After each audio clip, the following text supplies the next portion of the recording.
Hey, what's going on, everybody? Drama 22, quick little video here, quick little segment talking about CJ Gardner-Johnson on this play right here.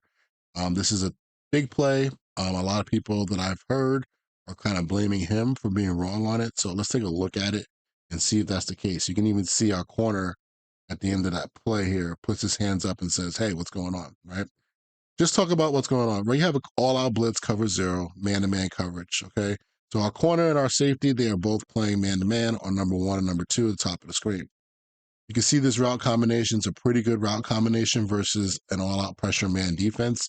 Number one is going to run like a wrap route, which is kind of like a dig route in between 8 to about 12 yards. He kind of speed cuts it.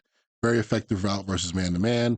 And number two, if you see his route, he runs an option route. Okay, so let's talk about what happens in man-to-man coverage from how I learned it and how I coached it in the NFL. If you have your man-to-man or number one, let's say our corner's man-to-man number one, corner, and the inside guy's man-to-man number two, all right, it's pretty simple, right? I got my cat. However, what happens when the offense comes out and it gets into an alignment called stack alignment? Stack alignment usually is when two receivers are within 5 yards of each other horizontally. Okay, so it looks like they have about 2 or 3 yards distance right there. Then you go into a word that a lot of people would use called a combo, which is just an in and out, okay, with our two DBs over these two receivers. Now, I've seen people talk about, hey, a combo means that basically our inside DB will take the first inside guy, outside DB would take the first outside guy. And that is true.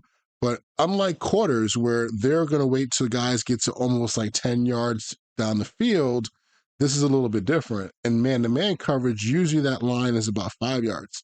So if they intersect within the before 5 yards, then we will switch our assignments and combo.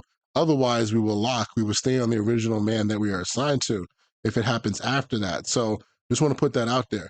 There's also what I think is something that not a lot of people know, or maybe not a lot of DB coaches coach this way.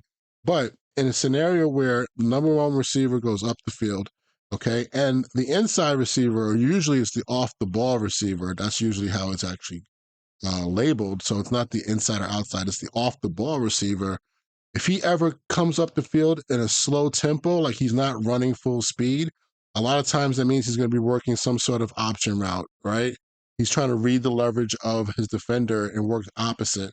So a rule that I know I used in my years, and I think maybe that's just where CJ Gardner, in his mind, from his coaching and the different places that he's been, may have just used the rule not thinking, because it's a reaction at this point. Soon as this player comes off the line of scrimmage in a slow tempo, it's automatically, even if it's before 5 yards, automatically I would tell him to lock that guy. Because of what? He knows that he's going to run an option route, and it's better for him to go cover that guy, okay, than to have our corner try to come down and cover that guy, okay? Somebody has to basically choose, okay? And that's kind of what I think happens. Also, if you ever see a number one receiver go up the field and then this receiver kind of trails him right behind him, which is what happens on this play as well, that same rule comes into effect. Our inside safety here in this case, or the inside DB, would take the guy off the ball right now and just eat him up, lock him. That's it. The combo's over. And then now our outside corner has to play number one man to man. He may be in a poor position. He may not. He may be against a route where it's going to be really hard for him to cover. And we can talk about that more later. But I believe that's what happened. So now that you kind of have that background, take a look at this play again. Watch our slot receiver. Watch his route. You see how he comes off slow, right? He comes off almost half speed, and then he almost gets into that trail position, which is a huge sign that that's an option route. That's how most receivers are taught to run options off of their teammates. And watch CJ. He just goes and he gets it right now. He knows that that's how he should play it. Now, I am not in their room. I don't know who their DB coach is. Maybe they told CJ, we don't want you to play it like that. Okay. But even so, in this situation, this is a very hard route combination to wait even until the 5 yard marker that I told you. All right. And say, okay, well, are we going to switch this? Right. Right now, we have one receiver that's at about 5 yards, the one up top, the other one's at about 3.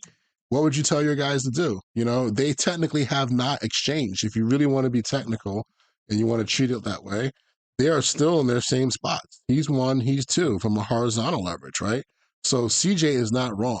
CJ actually does a great job of stepping up to close that space, knowing that this route is not going to go vertical. So he's trying to get closer to it as soon as he can. So if you want to look at it from that standpoint, CJ's not wrong either. So I just want to put that out there. I don't know what happened in Houston. I know there might be some other reasons why they let him go.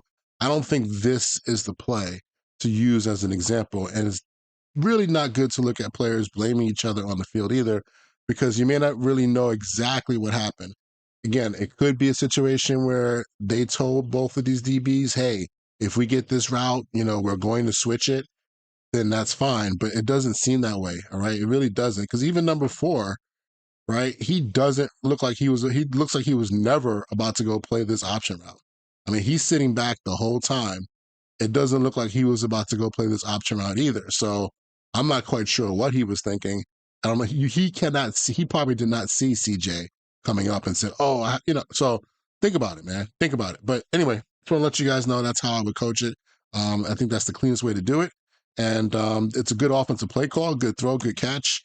We can probably work on better leverage with our corner in that situation. Once you see that the route's developing, you can kind of slide your feet in. But overall, I just want to put that out there. If you guys have any other questions about stuff like this, let me know. I love doing videos like this. I have another one that's on for the Cowboys, and we could talk about it as well. When a corner, Diggs got beat on a deep touchdown. I did already during the week for somebody else. I can post that if you guys want me to post that as well. All right.